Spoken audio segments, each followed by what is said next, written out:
Uh, I viewed the video today. It was a little bit mislabeled. They said it was COVID specific, but it wasn't COVID specific. I think the recording for that video actually occurred before this outbreak, but it was very specific to lung ultrasounds, and it was quite interesting, actually. I thought. Did you hear about that doctor in Spain that did ultrasounds on his lungs when he tested positive for COVID? And basically what he says in his video when he was explaining it to the anchor was that what he was noticing in his lungs would be very similar to somebody that had pneumonia.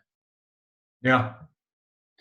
Yeah, and so there, I've been reading a little bit about this, and they are everyone, because trust me, most sonographers, including myself, don't know a lot about lung ultrasounds unless you work with a pulmonologist or you work in an environment where they're actually doing them.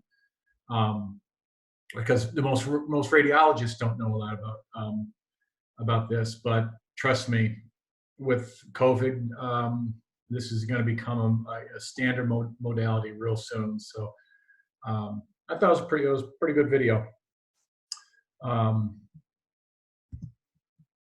Pretty good until the end, and we started talking about some other stuff. Oh, and that was the other thing. Let me pull up. So if you didn't register on time, it looks like you're out of luck. Well, you're not entirely out of luck. The same exact webinar is going to be offered again on the 23rd. So we'll just those of you who didn't register on time, I didn't know, you didn't know. It's all good. So if that's the case, then we'll just have you do it on the 23rd. It's quite good. The first 2/3 is quite good. The last third, it starts to get into he was talking about the cricoid procedure. He's talking about a tracheotomy. I don't think we're going to be dealing with tracheotomies.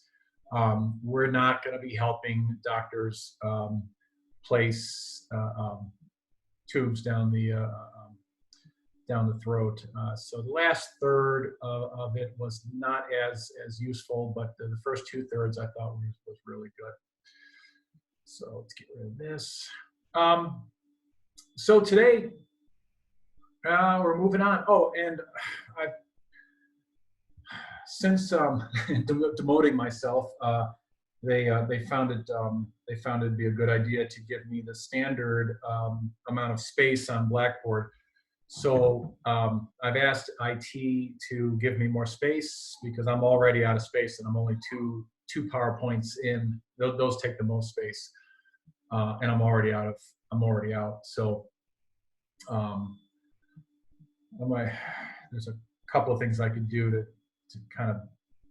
Well, in any case, the biggest thing I could do is to get them to give me more space. When I was director, I had unlimited space. Now they're like, well, you're no longer director, so you deserve nothing. So once I get that, as soon as I get that, I'll get more of the PowerPoints up. I don't know if you're looking at them. Oh, and speaking of looking at things, I could see the amount of views of YouTube. And if you say you're lost or confused, I know it's not riveting to watch, but you could always go back to those YouTubes. You could play them at 1.5 speed, so I sound like a chipmunk and go through a little faster. You could move to specific parts of the talk that you didn't get if you want to hear it again. So please, by all means, view those YouTubes. I'm not putting them up for the fun of it. Okay, so today, gallbladder biliary. Before we move on, because I'm glad you brought those up, where do I find those videos? Is it in course content? Yeah, so in course content, Zoom. It's just the two main classes, not the labs, but is Zoom. Then when you go in there is links. So once you find the link, you could just click on it. I imagine once you find the first link, that you'll probably find the others on your own. But yeah, I've been trying to put links up every day of these lectures, and it's so funny. I got this person, I don't know, Tim. Yeah, it was Tim. He says, "Cool video. You should get more hits." I was like, "Oh, wow, yeah, that was a cool video." And I can't believe someone outside of my class is watching it. And I went back and looked at him, and no, he was just fishing. He was fishing me for his own clickbait or whatever. He's trying to build up a following by kissing everyone else's butt. But it worked for a few minutes. I was really impressed that someone actually watched.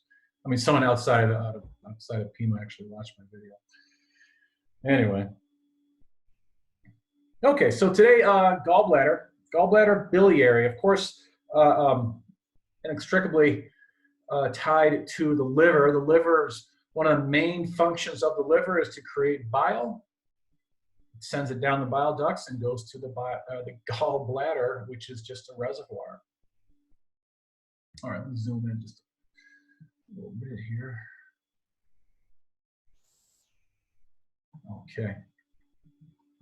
So this is just a real basic picture, kind of get us started here. Wrong pen, won't work on that. All right. So here I have my gallbladder. It's actually behind the liver. It looks like it's in front, but it's behind the liver. It's in what? It's in the main lobar fissure. So there's a fissure that comes down like that in the liver. By the way, that's also where the middle hepatic vein is also in the main lobar fissure. Gallbladder, generally pear-shaped. It hangs down. Now, as ultrasound techs, we forget how it hangs. But because we look at this upside down, so much the liver we look at upside down that we almost think that the gallbladder doesn't hang off the liver like from below, that it actually stands up on its neck. But this is the real configuration. So I've drawn it very, very basically. Here we have the right bile duct, emptying everything over on the right side, is going down through that bile duct. And of course, we have the left over here as well, and everything from the left side is going into there. They come down. They say, well, okay, the body's not asking for this bile right now. Let's go into a reservoir. Let's go over here. And so it fills up the gallbladder. Typical gallbladder is around 8 centimeters in length. So I'll tell you what fundus is. From here to here is around 8 centimeters. And across the middle, 4 to 5 centimeters. And this is by the way, filled. If it's not filled, it's going to be less, obviously. So it's just like a balloon. But it should be filled because your patient should be NPO. Guess what NPO stands for? I think you do. Nothing per os. Nothing per os. Or os. And that's Latin for mouth. So nothing eaten. And your patient, we generally schedule these. If it's scheduled for the morning. So that way, the patient goes to bed.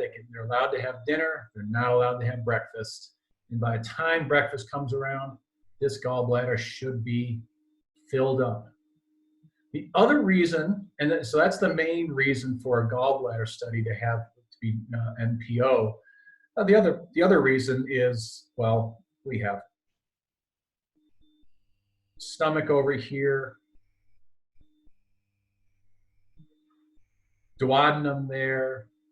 We have the large intestine coming around here, some colon, and all of this producing gas. All the gas in the stomach and the duodenum and the colon does not help us at all, and so we want to reduce that as much as possible. Let's see. Typically, a filled gallbladder can carry 30 to 60 milliliters of bile. And the wall. Oh, this is important. Well, I'll just go ahead. I'll just give you a number for the wall. The wall should be less than 3 millimeters. So it's so important to measure it correctly, because 3 millimeters is obviously a pretty small number. So less than, let's see, wall less than 3 millimeters. If it's greater than 3 millimeters, if it's 3 millimeters or greater, something wrong. And there's a couple of tricks we need to know about when measuring this wall too. I've got another image coming up that will be better suited for that. Let's see. All right, well, let's get to that other image. Oh, while I'm here,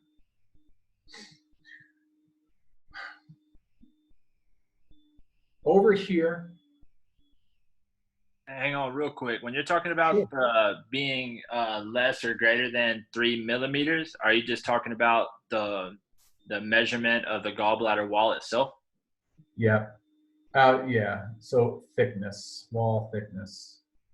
And so that's one of the measurements that we will be working on, but I'll show you that in just a second. So wall thickness. Just since it's right here, I want to talk about this is M-I-C-K-E-Y-M-O-U-S-C.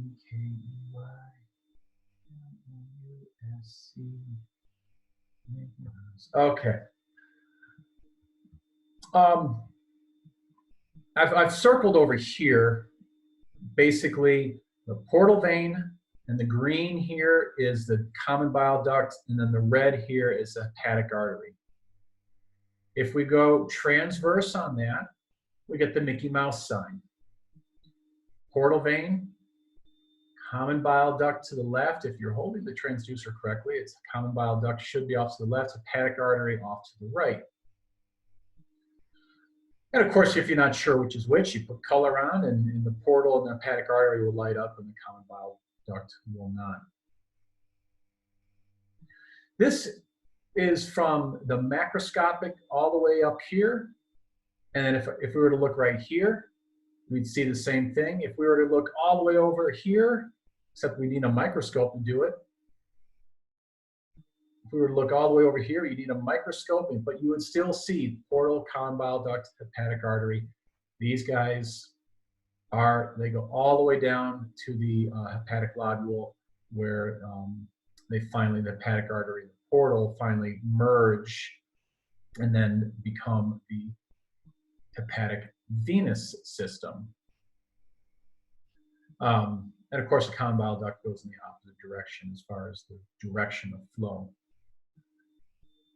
Around this portal triad, we've mentioned this before. I'm just going to kind of draw in, and this is kind of funny. This actually looks so much like an umbilical vein, which is really funny. Oh, am I, by the way, I am recording. Yeah. It's so funny as I drew this, and I'm putting this echogenic material around there. This is exactly what the umbilical vein and two umbilical arteries look like in utero. But in any case, we're talking about portal veins, the portal triad. Portal triad right now, and this is echogenic. It's why it's probably the number one discrimination between portal system and hepatics. The hepatics do not have this around here. And this is actually a part of, or an extension of, Glissen's capsule. So Glissen's capsule on the outside, Glissen's capsule invaginating in all the way through the liver. Okay, now let's move on. I have some better images here. Let's see, what is next? Yes, oh God, I love this image. Love this image.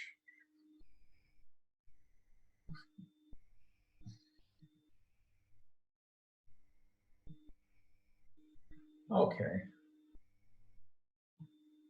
Give ourselves a little more, oh, don't confuse them, don't confuse them, correct.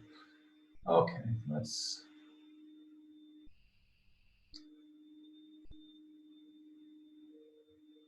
okay, let's start with the gallbladder. Now this is gonna be your anatomy. The gallbladder hangs down. The most dependent, and the lowest part is the fundus. Uterus has a fundus, the gallbladder has a fundus, it's bulbous end. And of course, over here is going to be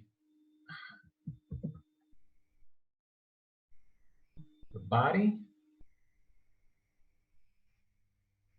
and then the neck.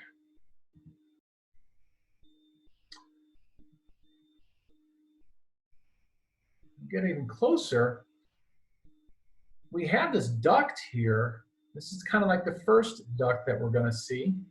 Well, I shouldn't say that because actually it's very hard to see. It's usually either shadowed or something, but every once in a while you see it beautifully, and you'll even see these little valves in here. But anyway, this is called the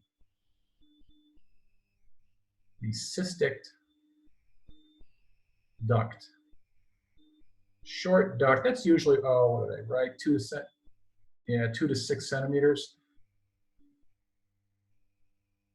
I have never seen one anywhere near 6 centimeters. I don't know what they're talking about. But if the book says it, I'm sure they know more than I do. So 2 to 6 centimeters, usually not well seen. And what it has here are these little valves. They're not true valves, but what's the name first? We got the spiral valves of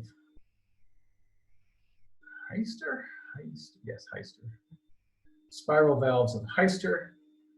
And what these do, other than making little stones go through like a pinball type situation, what they actually do is they strengthen the neck, or strengthen this duct. Let's see, they add strength. And this is important because here you have this pear hanging off of a branch, and you roll over, or you know, at night, or you're roughhousing as a kid or whatever. You don't want this pinched off. You always want this open. And so what these spiral valves of Heister, all they really do is create a stronger cystic duct. Okay. All right, I'll talk about measurements in a second. Let's finish up with anatomy first.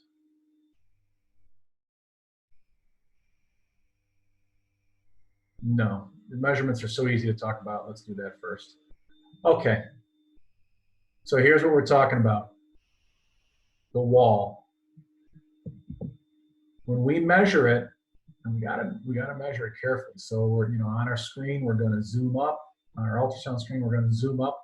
We're going to find a place that is preferably, we really like to measure straight up and down. The problem is that doesn't always happen. But remember from physics, axial resolution is the best. Lateral resolution was not as good as axial resolution. So let's just choose right here. I'm going to measure from here to here. Basically, well, no, I'm not going to do this. Let's show you what I'm not going to do. Let's zoom up even more so we can really see what I'm talking about. It's getting a little pixely, but that's okay. We are not going to measure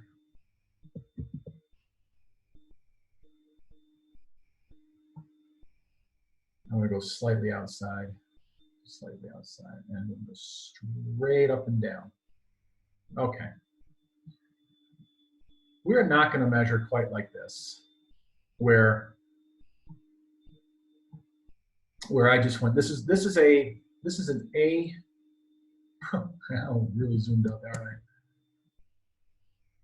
A P measurement, anterior, posterior, anterior. It doesn't really matter. What really matters is that you're measuring straight up and down the screen. Well, that's the best axial. That is axial. However, the shortest way across this wall is amazing how I can't even draw a straight line at this level. The shortest way across this wall is not like that. It's like that, right up there.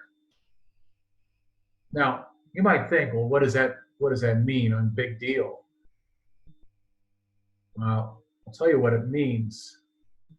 It means that, let's say, 2.8 millimeters is normal.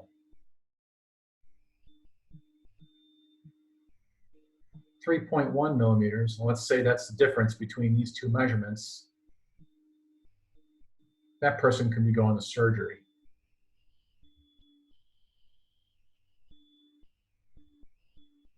Surgery. This patient now can be going to surgery because we've measured incorrectly. So it is really important to get this measurement correct. We like anterior, posterior because it is the axial resolution, but if you cannot get a perfectly, like if you can't get this wall like this and then do your axial AP measurement or your axial resolution or your axial measurement, then you have to go sideways. Sometimes I've had to measure completely sideways. It's the worst measurement because that's lateral resolution. It's not as good as your axial resolution. But, you know, everything up here was completely shadowed out or reverberated out. I just couldn't do it, so it was what it was. Okay, so that's our wall measurements. All right, let's finish up with anatomy. Okay, we already mentioned right, and obviously flow is going this way. Left, flow is going that way. They come together. Oh, by the way, that tumor I showed you guys the other day where I said, well, technically this isn't HCC. It was a Klatskin tumor. Those happen right here. Klatskin tumors start right there. And kind of a why, I don't know, but they do. Now, from here, oh, I didn't do that right, did I? Right about there, okay. That is the common hepatic duct.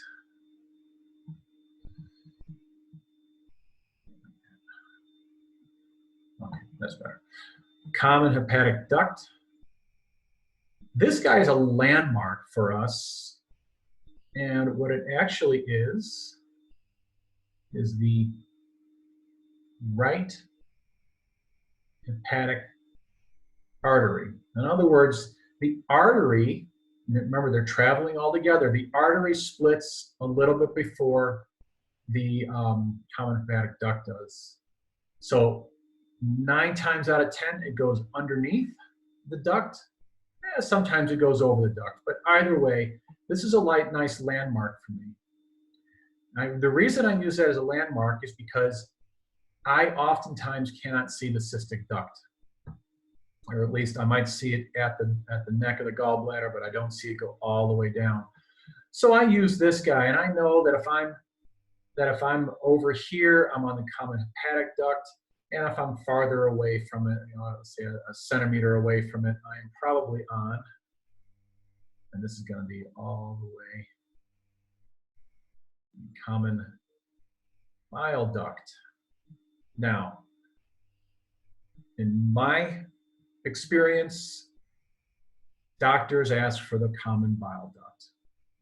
Different parts of the country, and medicine's very regional for some reason, but different parts of the country, different hospitals, they want both the common bile duct measurement and the common hepatic duct measurement. So common bile duct measurement, let's see, we're going taking the shortest path across, but you know what? Lumen only. Okay, that's almost the shortest path across. Close enough. And then if I take well, let's look at this one first. What are measurements on that? 7. They want to say 7. I've heard different numbers for the common bile duct, but it should be, according to your book. We'll stick with your book. Whoops. Well, that actually works out pretty well. Straight lines. Okay. I could have done the 7 as well, huh? Let's make it less than or equal to 7 millimeters is normal. And with the common hepatic duct, let's see, I could measure it right here. Lumen only, that is less than or equal to 6 millimeters as being normal. So anything above that is abnormal. Now there are exceptions to this rule. You remove a gallbladder, well, guess what? Your duct kind of turns into a gallbladder. And so what happens is that the duct actually will get a little bit bigger. So you can add 1 millimeter for chole, for gallbladder. But actually, no, chole for bile, really, or the bile. Cyst, that's for the gallbladder. That to me is removing the gallbladder. So you could add, and not on day 1, but let's say like a year after they've had a cholecystectomy, it's acceptable to be 8 millimeters. Personally, I've seen them considerably larger after cholecystectomy, but we'll just stick with 1 millimeter for cholecystectomy. And then I learned, and your book mentions this, but this says it's controversial, so maybe I learned wrong. I don't know. I learned 1 millimeter per decade. Let's see, after, or starting with, I guess, after 60 years. So, starting with 6. So 60, it's 7. Actually, I learned it as 6, which is really convenient. 60 was 6, 70 was 7, 80 was 8. So every decade, once you're getting close to 60, I don't call it elderly. I'm only 10 years away from that. But one that you could add a millimeter for, well, at 70, you could add another millimeter at 80, and another millimeter at 90. But we're going to put a question mark here because apparently not everyone agrees with that assessment. All right, let's move ourselves along here.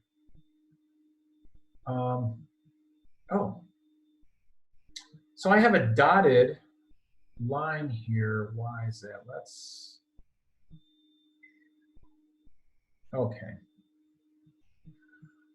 So, by the way, the common bile duct, this still, even though I have my bracket ends here, it's still common bile duct all the way down to here. All right. Back off just slightly, a little claustrophobic here. All right. Remember, this guy is the gastroduodenal artery. It looks like a circle from our point of view because the artery comes in, kind of goes through the head of the pancreas and then continues on its way. And it just happens to look like a circle where we see it. So this is the head of the pancreas. By the way, I was viewing my video the other day. I was really distracted. I was distracted by my own notes, actually. But and one of the things I did is actually I called this the spleen. I drew in a quick pancreas and called it a spleen. So that was confusing.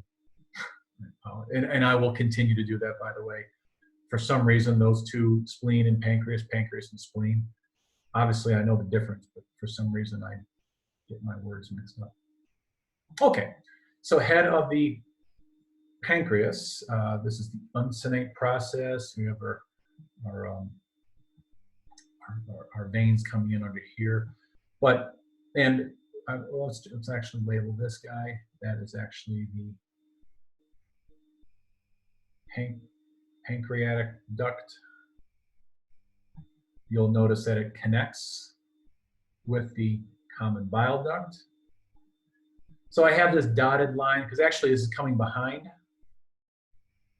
And then it kind of pierces through, probably pierces through the head of the pancreas, comes in, and it gets a little wider right here before it empties, and right near where the pancreatic duct comes together. And so we're going to call this the ampulla, like an amphitheater, a large space, the ampulla of Vader, and that's like Darth Vader. Now I know Vader's with a D, but anyway, ampulla of Vader. So that's this kind of space right here. And then I've drawn these little muscles. These red things here are muscles. I want to keep out of the way of something else. Too bad.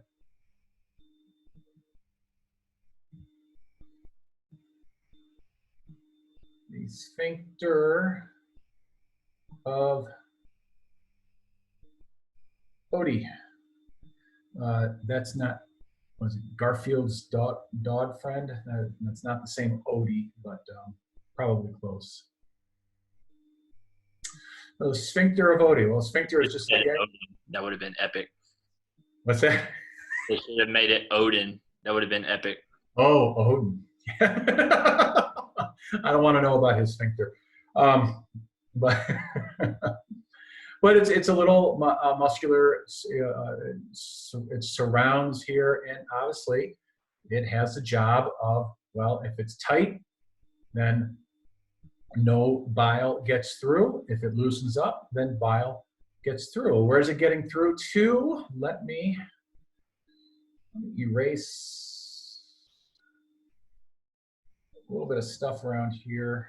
So when you say the bile duct goes behind, it's going through behind, it doesn't really go through the pancreas? It actually, it does. It's both. It kind of comes in from behind here, and then it at some point in this area, it is actually going to enter into the head. Okay. It has to enter the head of the pancreas in order to connect with the main pancreatic duct. So yeah, it does enter the head somewhere here. Okay, sphincter of Odie, and why? Let's see what happens here. We need another structure here. We have the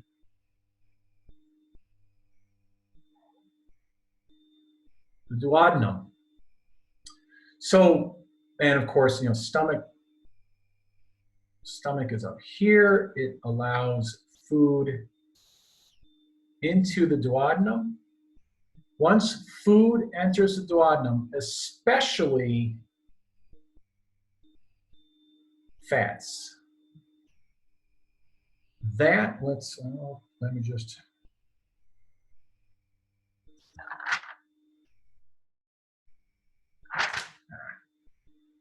got carried away. I'm slightly out of order of my notes, but that's okay. I'm doing pretty good here. When fats come into the duodenum, any food, but especially fats, and this is why we're not going to allow this person to eat before a gallbladder ultrasound. The duodenum releases CCK. Let's see if I can remember how to spell this because I didn't write it down. Cholecysto, so bile, gallbladder, I don't know if it's an IN or an EN at the end, but I'll just leave it halfway there. Cholecystokinin is released. The cholecystokinin that induces the gallbladder to contract or squeeze, and the sphincter of Oddi to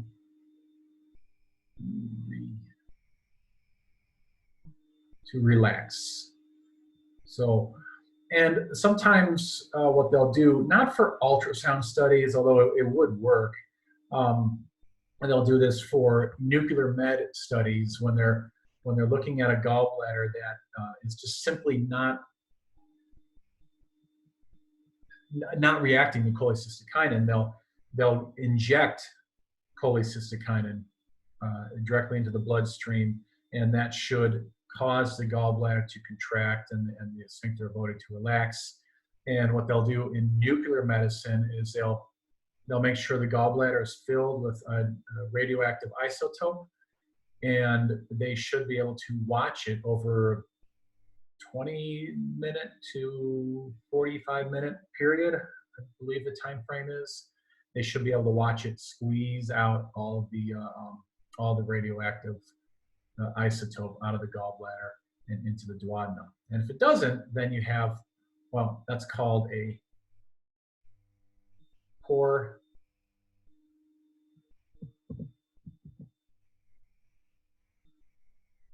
ejection fraction.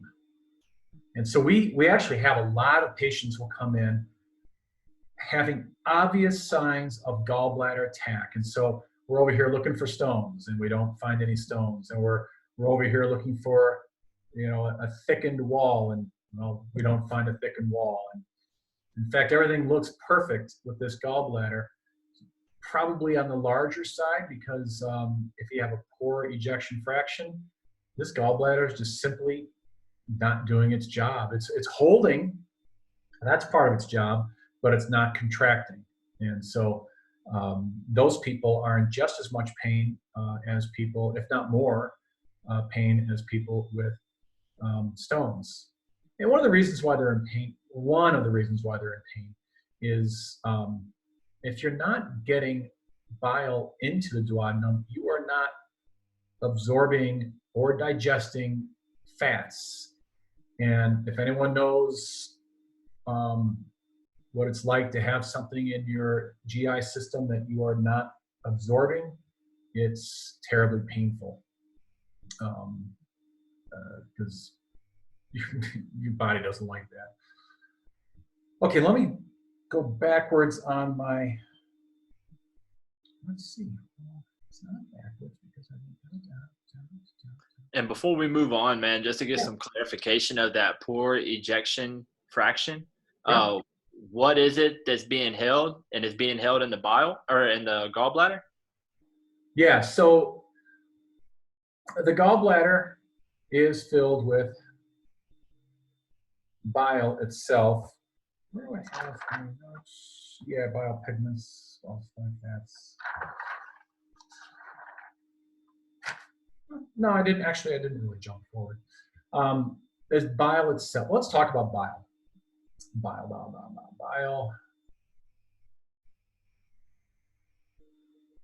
God, you write it down enough times, it starts to look wrong. Bile filled with pigment, which was kind of weird to me, but the number one for that is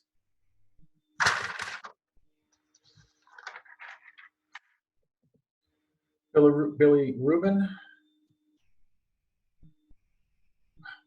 God, all right, that's good enough. The pigment bilirubin, that is pretty much waste. The body's just, the liver is processed that bilirubin. It can't be reused, so it's pretty much waste product, and that's how we get rid of it. There are acids that can help in digestion. There is cholesterol. Too much cholesterol is one of the biggest reasons for stones.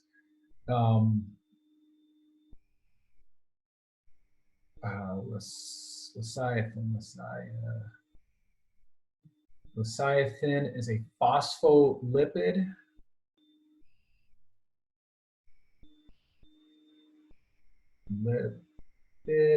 Phospholipid. Phospholipids are both hydrophobic and hydrophilic. One end is hydrophobic, one end is hydrophilic.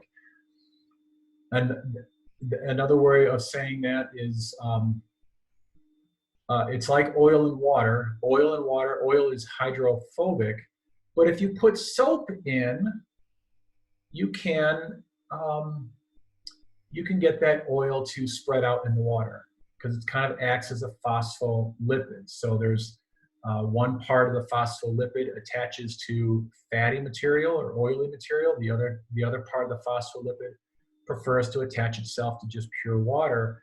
And so it's one way of getting fats to emulsify, and that's going to be the big word here. And there's some mucin, which is basically mucus.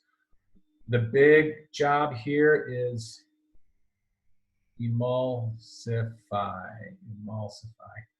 In other words, get that oily fat to become a little more, to break it up, to break it up into much smaller pieces so that our body can handle it. Because if we don't emulsify that fat, it's going to go through our intestines as fat, and you are going to have pretty bad cramps.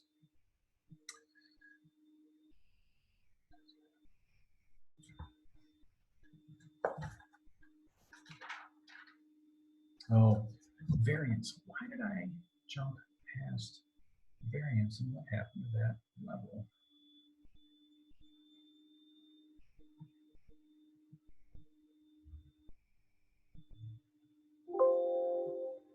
Cancel. All right, before we get to that, I'll just go ahead and get these two images. These are from your book.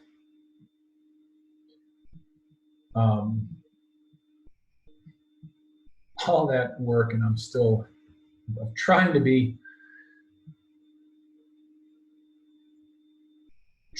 stay in order, and I still manage to get myself out of order. Okay, from the book. One thing I want to say, you see how the gallbladder is standing up here? Looks like I can't draw over that. It looks like it's standing up. That's because the liver in this image for our visualization has been lifted up.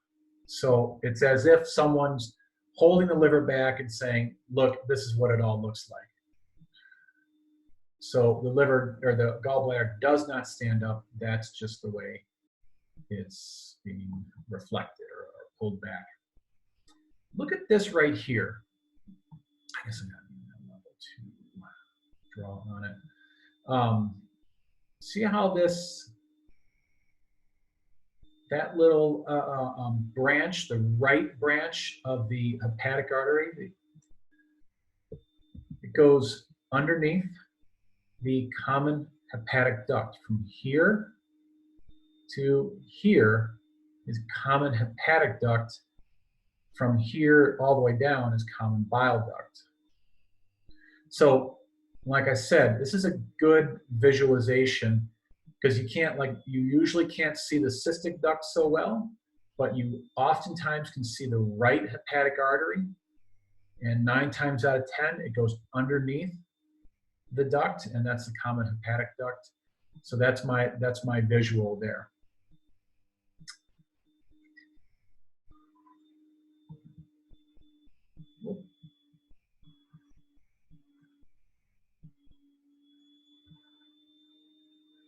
This guy just gives another visualization of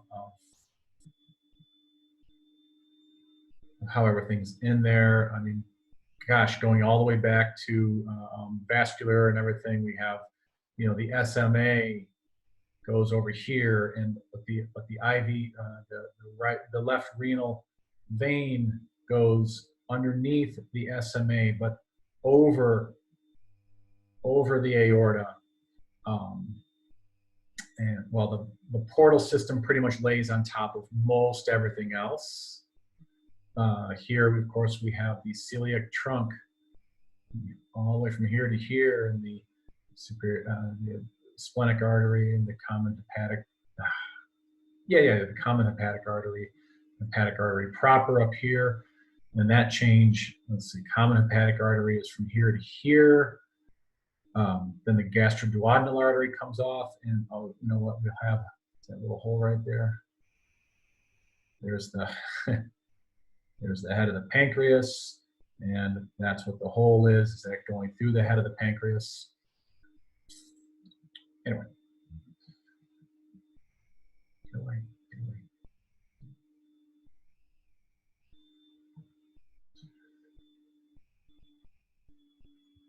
Okay. Let's see if I can give myself enough room for this next thing. Step down. Is that next? Yes. Okay. Okay. So what I've drawn here, gosh, your book. It did give examples, but it gave ultrasound-only examples, and that's all well and good. But I don't expect you guys. I expect that when you look at these ultrasound images, you're confused. I expect that. So if you are, don't worry. You have to see this a lot in order to understand that, and that's one reason why I'm doing so much drawing. Is I want you to visualize it like this first, and then we'll worry about what the ultrasound looks like later. Two things wrong with this gallbladder. It's actually not wrong, but because these are very common variants. This guy here, so the little fold in the neck of the gallbladder and a little outpouching, that is called Hartmann's pouch. Little problem with the only problem actually with Hartmann's pouch is that it can harbor stones. So stones sometimes like to get up in there. But in a way, kind of big deal, because if they weren't here, well, they'd be everywhere else. So do we really care about those? The fact that Hartmann's pouch can hold stones. The same thing down here. Stones can be held down here. This is actually called a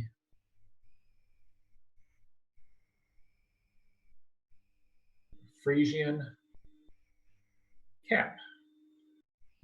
Now, I think this next picture is going to go right on top of my words here, but that's okay. The Frisian cap. Oh, can't draw on that, but you see here, that was a common, I don't know, Middle Ages, something like that, 1,000 years ago. These hats with a little squiggly on the top. Now we have beanie hats. You go to the slopes and you have to wear a cap with a little fuzzy beanie on the top. Same idea.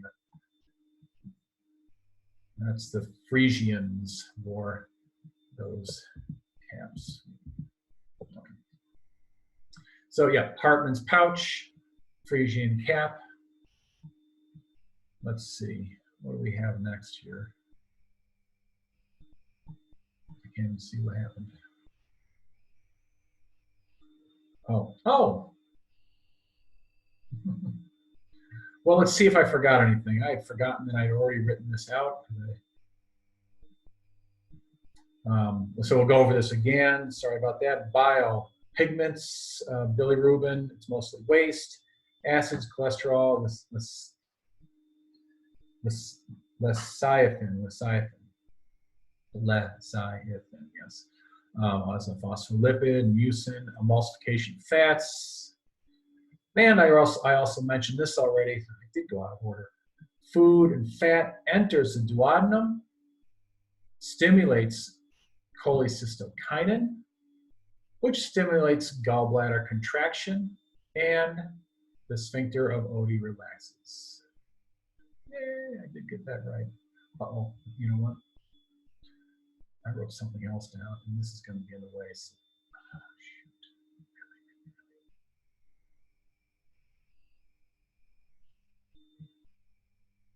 I'm sorry. My computer just scared me. That's pathetic. Okay, sorry about that. Taking time to do that, but let's get this one. Yes. Oh, labs. We did not talk about this yet.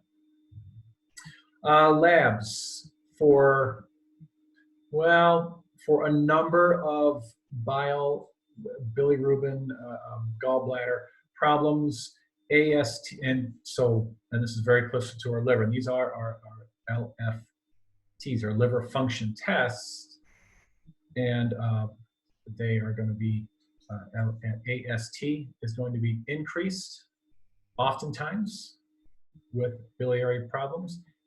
ALT, I put 2 arrows there because that's going to be increased even more if you have stones.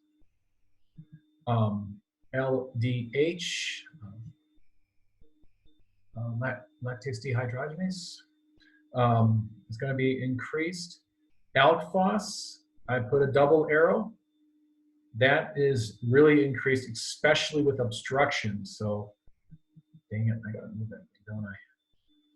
So obstruction. Let's put a stone. Let's put a stone right in the cystic duct. That's always fun. Watch those poor patients writhe in pain from that. That alk phos, when that's really, really high, you have an obstruction. And bilirubin increases especially with obstruction as well, because it cannot be removed as waste. So most of your standard LFTs are increased with gallbladder issues.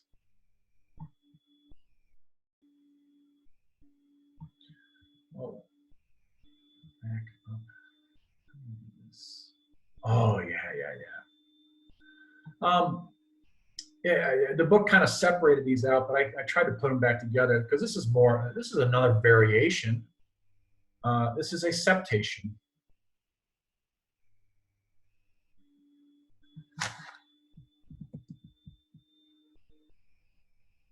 Septations are just leftovers. It should have absorbed while the gallbladder was being formed, and it just simply did not.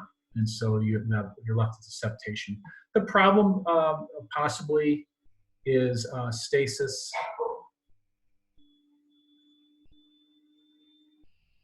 Of bile.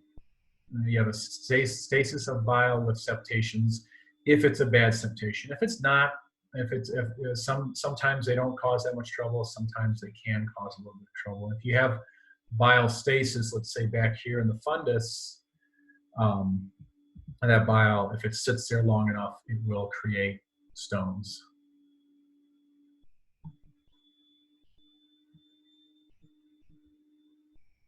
The next one, I've actually seen this, and my radiologist freaked out.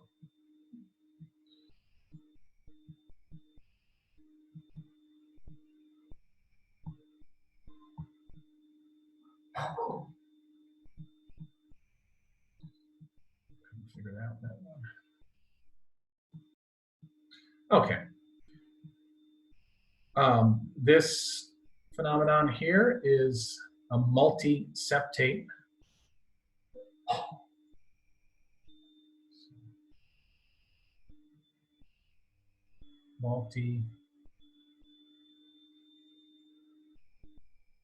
Now, when your doctor freaks out, that's significant.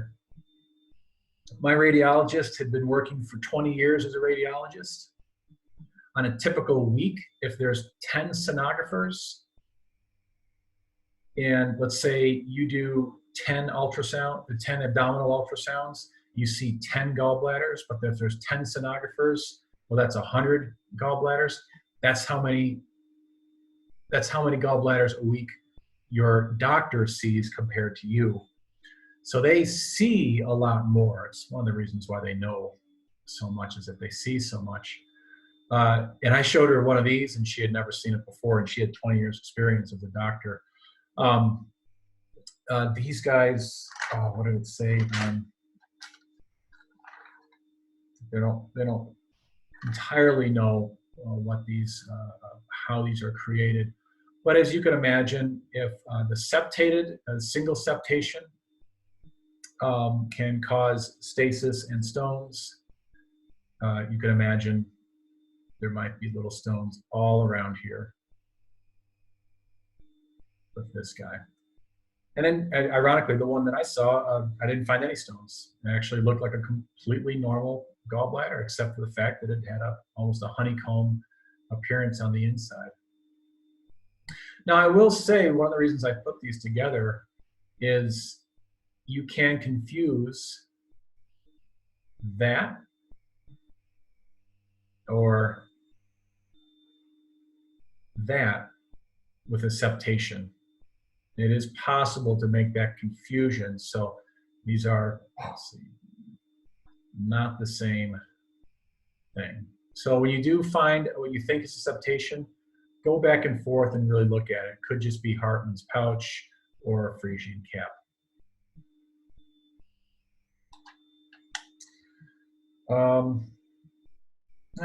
Actually, so some other.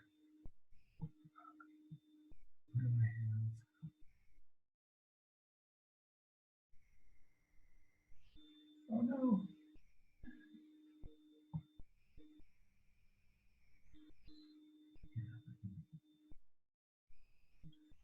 I can simply move this guy. There we go. That was easier.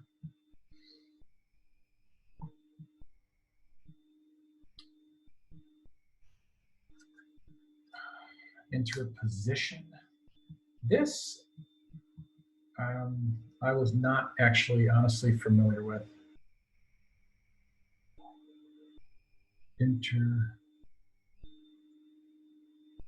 Interposition.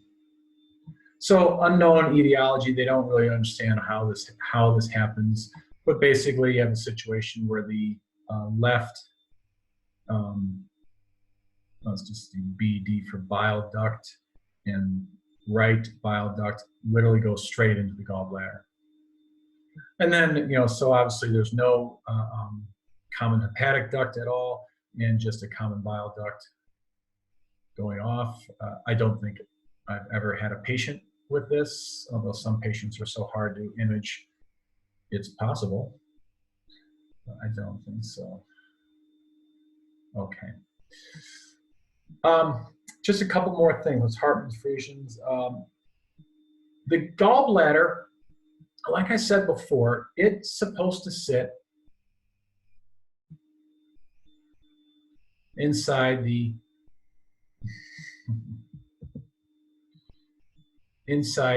main lobar fissure, or at least within a groove of the main lobar fissure, because it's not really inside of it, if it were, that's actually one of the variants that we don't want.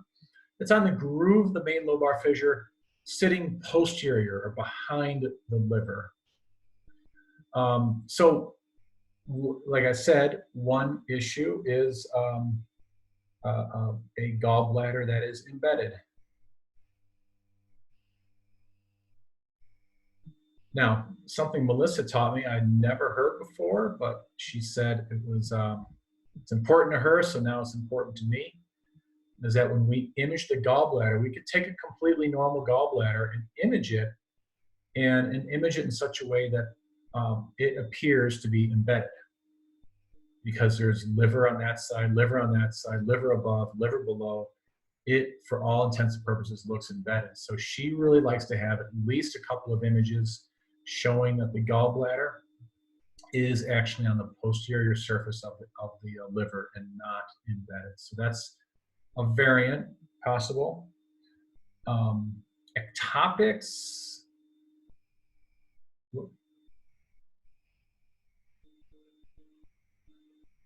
Yeah, ectopic means that is neither is it embedded, although I think embedded really would be an ectopic, but rather than being in the main lobar fissure, it's just outside the main lobar fissure. It could be hanging off to the left, straight off to the right, upside down, a number of different ways.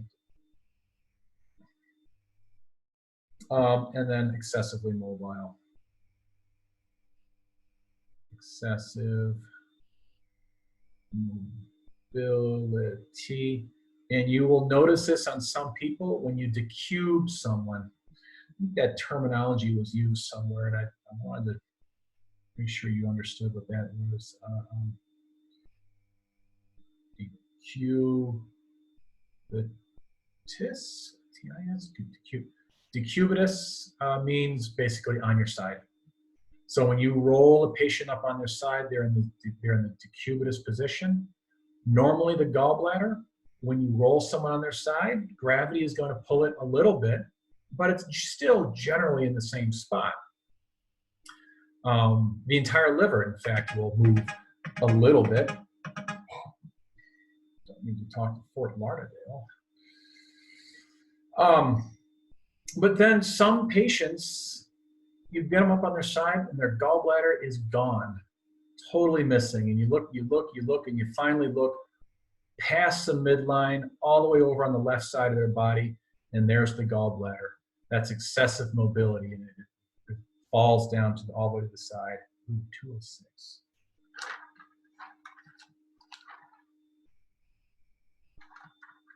I've gone over. You know what? It's a good time to stop anyway. Reassess where I am. Once again, I was a little bit out of order from my notes, but so let's see, 206 to hell. We could give you a long break of.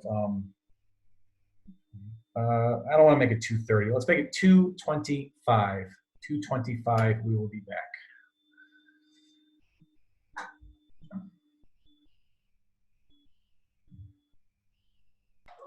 Actually remembering the recording button, that's good. Okay, we don't have a lot. We don't have a lot left, so this will be a short, much shorter. Sorry for going over time before. I did forget one of a variant that they mentioned here, and so I forgot. Biliary atresia. Now, no one in this class has biliary atresia. You don't live long with biliary atresia because you cannot digest food, not to mention bilirubin backs up. Biliary atresia means, it means basically like the common bile duct just became atrophic. Oh God, that's absolutely horrible. Became atrophic and was not able to perform its duty anymore. And so that can happen with infantile sclerosing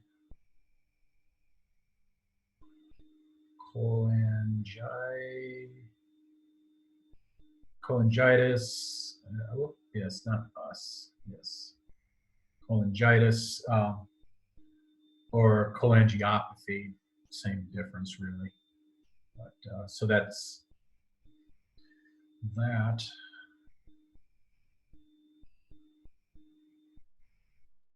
Okay. And so infants can have this, but without surgery, they will die. So unfortunately, we live in the times we do live now. It's supposedly a fairly simple surgery to simply put a stent in or connect whatever good parts of the biliary tract that are left and connect it directly to the duodenum. I almost forgot, it was still in my notes, but they mentioned the sonographic. I gotta admit, guys, the book mentions a lot of things that you are not yet familiar with, and it just mentions it in passing, I really do like this book, don't get me wrong, but as a student, I could see being a little frustrated because there was a lot of stuff in this chapter. It was like, oh my gosh, they don't know that, and that. It must be a hard read for them. So I understand. The sonographic Murphy's sign, guys, Murphy's sign is when, let's see, how is it described? The physician, you're the patient, you're laying on your back, the physician comes up and pushes underneath your rib cage, subcostally on the right side. In other words, about where the gallbladder is. And he or she then says, okay, take a deep breath in. And as you're breathing in, your gallbladder comes down to meet the physician's fingers, essentially. And when they do that, so the patient breathes in, and then they stop. There's and they can't help but stop because of, in pain of the physician's fingers poking the gallbladder as it came down. So they take a deep breath, the gallbladder comes down, and as that gallbladder hinges on the fingers, they suddenly almost gulp from the pain. And so that's a straight Murphy sign. A sonographic Murphy sign means that our transducer we know it's on the gallbladder, and it's eliciting a lot of pain. And if your patient's in a lot of pain, it's a sonographic Murphy sign. The doctor, the radiologist, wants to know if there's a sonographic Murphy sign. The problem is a lot of our patients came in through the ER. The first thing the ER did was give them pain meds, and so they're no longer feeling their pain, and so the sonographic Murphy sign will go away. But if they don't have pain meds, then this is a really good way of proving that the gallbladder is what's causing the problem and not something else. Okay. Next thing on my notes here was were choledochal cysts. So chole, once again, I need a place to write that down, don't I?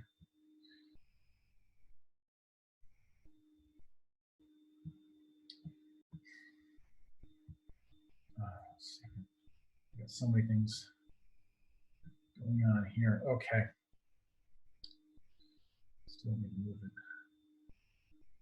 Okay, sorry. Once again, chole, that refers to the bile. Doco, when we say cholecysto, we're referring to the gallbladder. Choledocho refers to the bile ducts. Choledocho, it's doco or dogal. In this case, it's going to be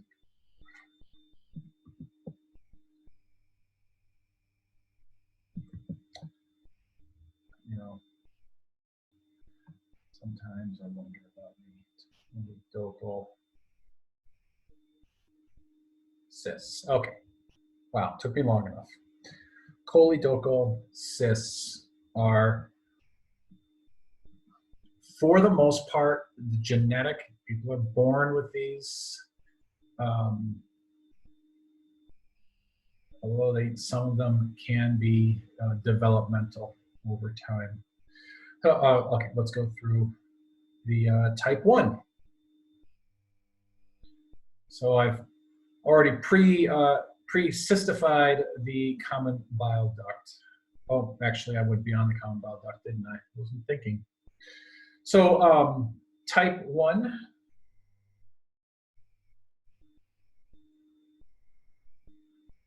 Type 1 is CBD only. So when you're looking here, well, this is, let's see, the liver is coming down. Well, the liver's basically kind of coming down like that. So this is going to be right in the hilum of the liver. So as you're going through and looking into the liver, remember you're going to be following the portal vein here, the hepatic arteries here, and then suddenly you see the cystic structure.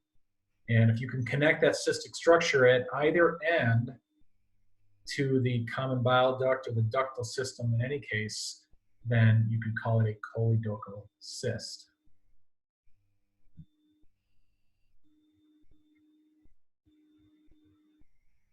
If I get rid of that liver here.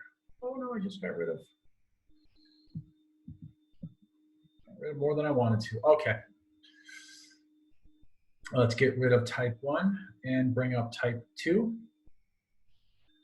Type 2 is a diverticulum off of the common bile duct. So maybe not this long on the neck, or perhaps it does have this long on the neck, but it's more of a diverticulum. So the common bile duct in and of itself goes along, and this guy is over here. If it truly is a neck like this, it could be very difficult to understand what you're seeing in ultrasound, because you see the common bile duct, you see the portal vein, and then you see a cyst. By the way, remember, there's the pancreas is right here. Pancreas itself can cause certain cystic structures to appear, so that can cause further confusion. So, but that's a type 2 is the diverticulum type. Get rid of that guy, and ooh, this one's a good one. The choledochal seal. So this is type 3, right? Yes. Type 3 is really at the ampulla of Vater. Choledochal seal is basically when it creates its own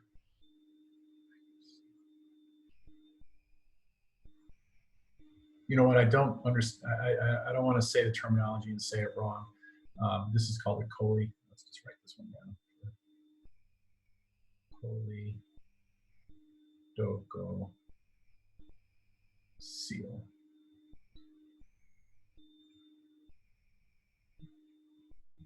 Okay. Oh, that was one slow fly. Okay. Choledochal seal. We'll get rid of that guy. Now, the difference between type, there's 2 types of 4. There's, I think it was 4A, 4B. We're not going to differentiate because it gets very confusing with type 5. And honestly, there's no reason for us to know exactly the difference.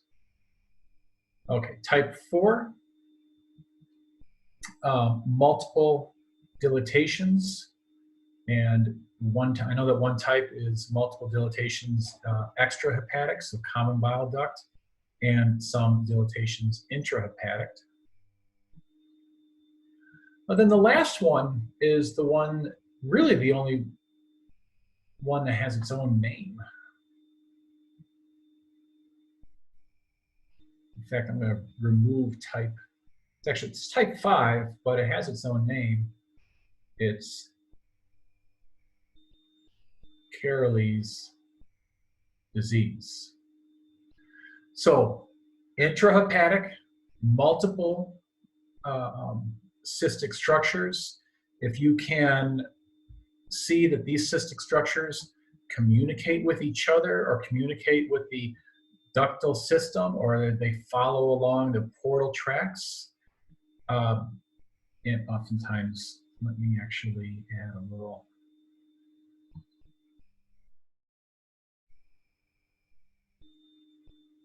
When I say communicate with each other, they actually generally, they look like beads on a string.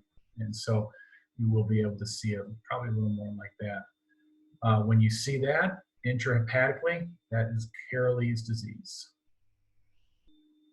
All of these dilatations of the common bile duct, the common hepatic duct, and intrahepatic ducts, they cause bile stasis. With bile stasis, once again, stones are possible to develop. Well, and actually, stones in the ductal system are instead of. You know what? We get more into stones on Friday, so let's not confuse you with that, because we're calling them. Yeah, never mind.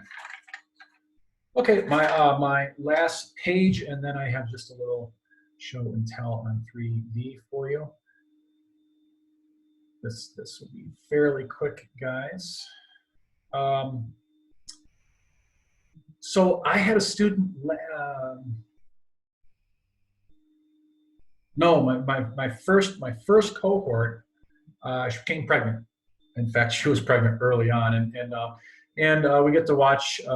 We didn't scan her too much for her pregnancy, but we did scan her abdomen quite a bit, and she started off the semester with. Let's add a little stuff in here. She started off with sludge.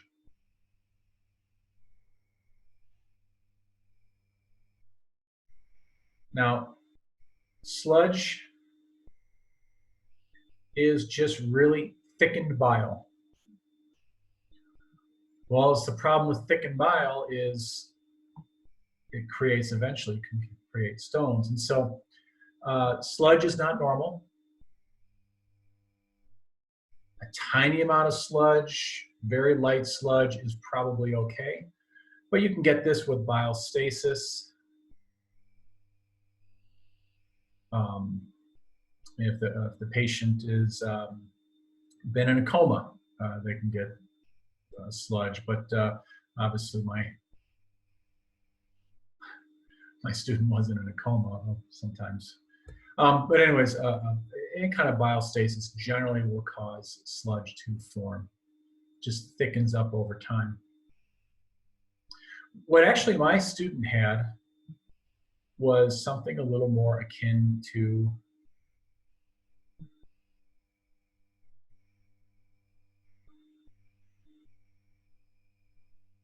something like that. In fact, I think there were 3 of them. These are called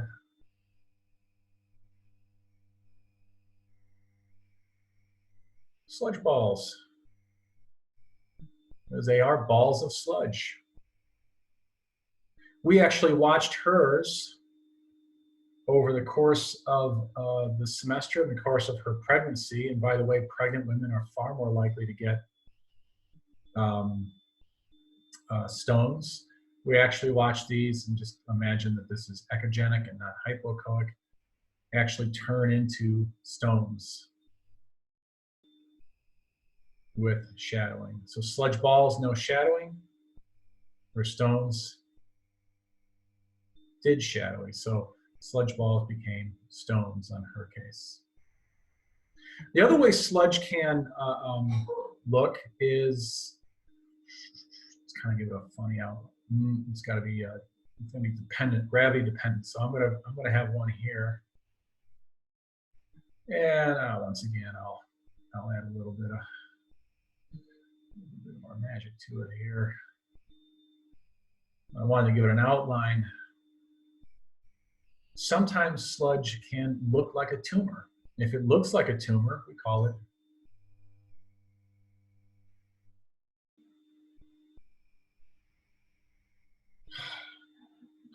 that was just really bad. Let's start again. Sorry about this, guys.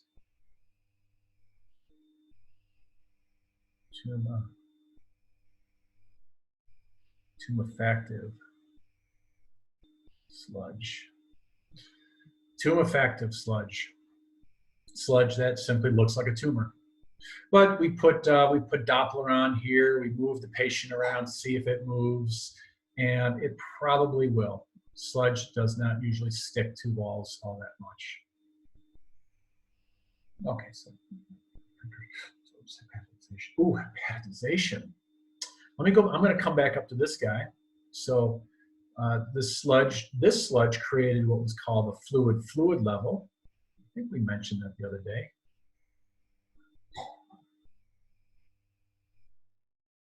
Fluid, or maybe even a fluid solid, depending on how thick that sludge looks.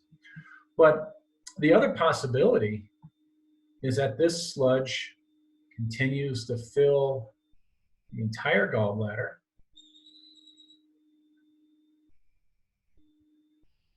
which is all well and good. So you have a gallbladder filled with sludge, but the outside of the gallbladder, you see mostly liver, and even though the gallbladder is not technically in the liver, it looks like it's in the liver. From many of our points of view and ultrasound, it looks like it's in the liver.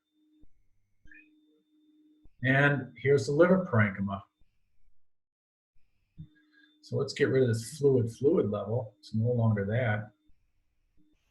Now we have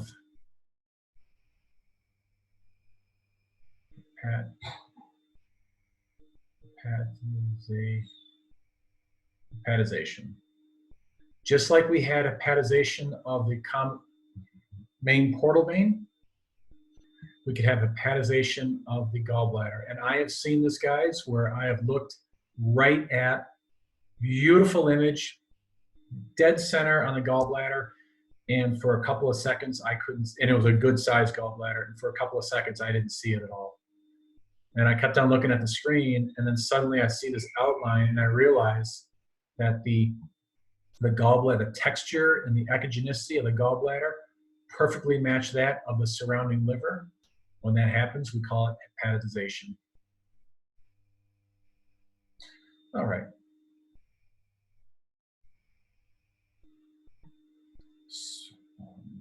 Yeah, I do have this. Okay. Stones. You could have small stones. You could have really big stones. We don't, commonly we can call them stones, but what they're really called is coli, or your bile cholelithiasis, little stones. Cholelithiasis are stones. That is usually caused by, well, pretty much always caused by, super saturation. So most of them in the US anyway, most of them in most Western countries, they are made of primarily cholesterol,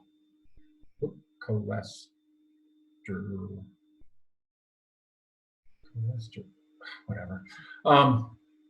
Super saturation. In other words, you have so much cholesterol that it starts to clump together. It's like I cannot, the fluid can't hold any more cholesterol, so it starts to clump together and eventually starts to create stones. The other possibility is bilirubin.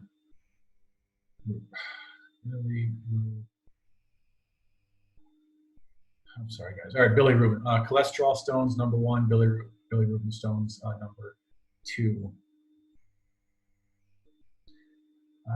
No, there's a little mnemonic. God, it keeps getting longer.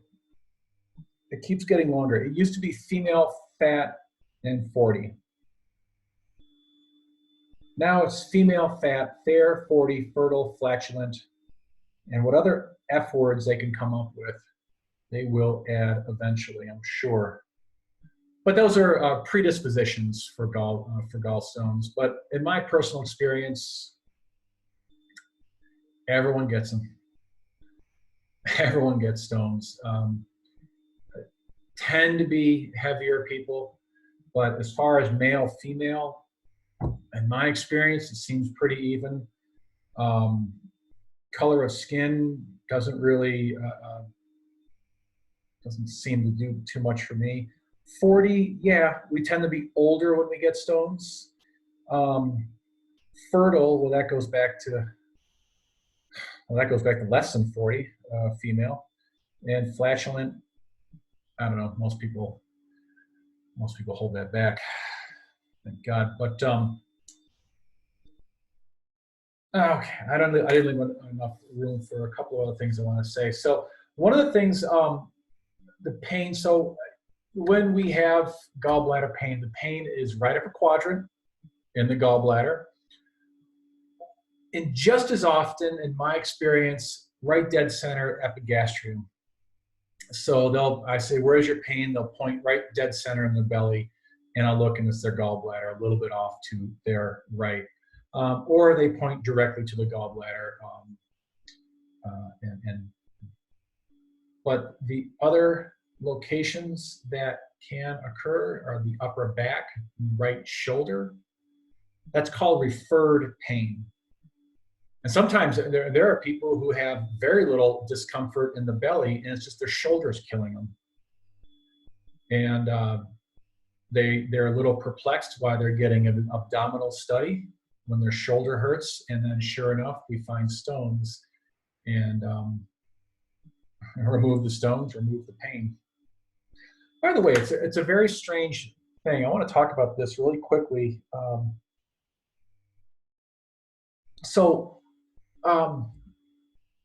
Stones can hurt or not. I've seen people with their gallbladders completely filled with stones, big stones, little stones, and they feel nothing. I've had other people with one tiny little stone bouncing around in there, and they're in absolute agony. I've had people with 0 stones, but they have a poor ejection fraction.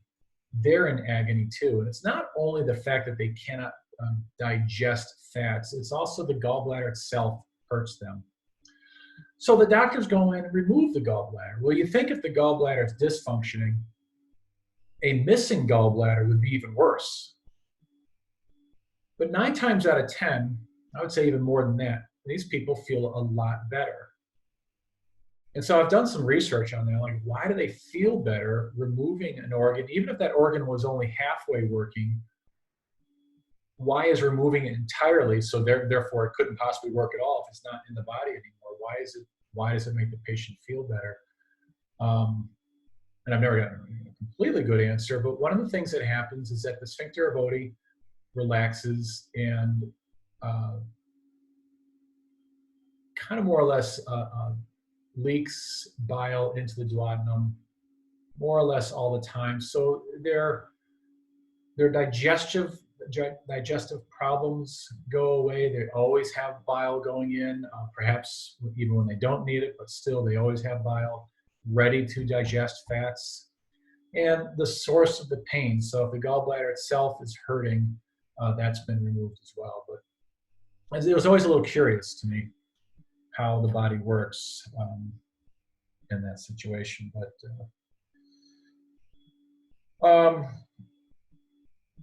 the last thing on this page, and then I have one little thing, another page to show you, and then we're done, is something kind of fun here. What I've drawn here is a gallbladder up close, not the whole gallbladder, just the wall. So we have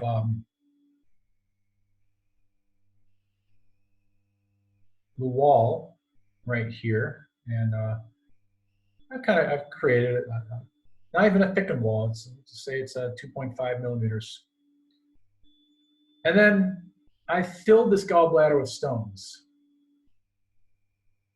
what do stones do? They shadow, right? Stones shadow. And so what you end up really seeing, let's see if I can do this without,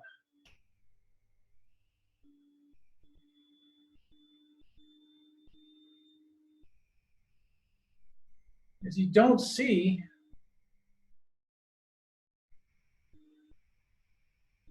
the stones. Just like for those of you who are able to watch that webinar on the lungs, you don't actually see lungs unless there's something wrong with them. You don't see lung. What you see is artifact. And in this case, what we see is a wall,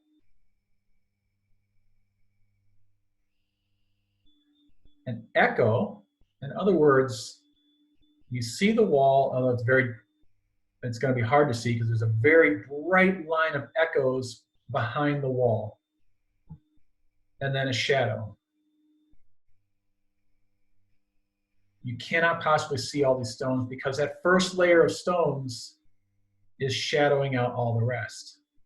So appropriately enough, we call this the wall echo shadow sign. The west sign. Only problem is, you know what else looks like this? Duodenum. I'm not going to write that down, it'll just confuse the issue, but the duodenum happens to look like this because it has a duodenal wall, and then it's filled with air, which creates a shadow, probably a dirtier shadow than stones. Stones will make a darker shadow, whereas air creates kind of a light, fuzzy shadow. But still, the duodenum creates a wall echo shadow. And so when we see a gallbladder with wall echo shadow, we could look over it because we're so accustomed to seeing the duodenum in that space and thinking, well, okay, that's all it is. Okay, I have a little note to myself. Don't forget 3D. This is the last thing I want to show you guys. We had this up before when I was able to pull this one from another 3D. I was quite proud of myself to make this smaller. Okay, so I said early on at the beginning of lecture today, I said that sonographers forget that the gallbladder hangs from the biliary tree like a pear hanging from a tree. Why do we forget that? Well, we take our transducer, and if we're going subcostally, we're looking right there. We're looking, and this is subcostal, so the transducer is kind of more or less laid down like this, looking up towards the patient's right shoulder. So that means we look at the gallbladder.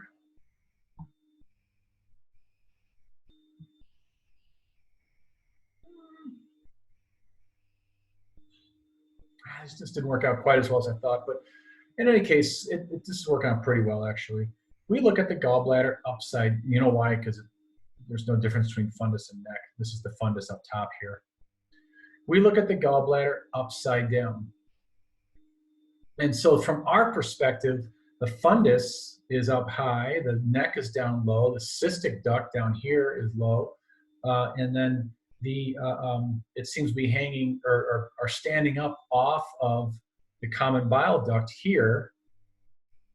Here, let's pull that out.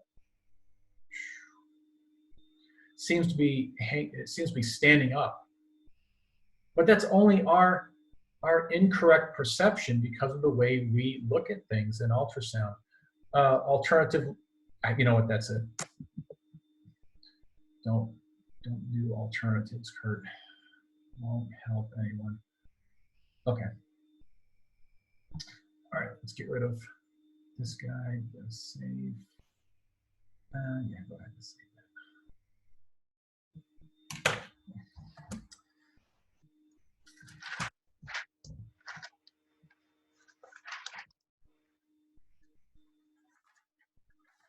Yep, I went through my looking through my notes, I didn't miss anything. We are, 3 o'clock, good timing. We're done with this. Tomorrow we do a little more vascular. Let's see, I think I did. I mentioned earlier on today, for the homework, you guys, if you cannot see the image that I created with the homework, and the homeworks are pretty easy, guys. Let me stop recording.